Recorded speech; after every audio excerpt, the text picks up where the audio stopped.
बातमी खरातच्या कथित पीए संदर्भात. खरातचा कथित पीए माध्यमांसमोर आलाय. रमेश हिंगे फरार असल्याची चर्चा होती.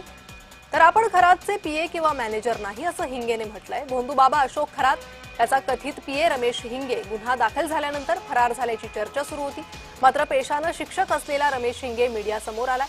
माझा आणि अशोक खरातचा संबंध नाही, मी त्याचा पीए किंवा मॅनेजर नाही असं हिंगेने म्हटलंय.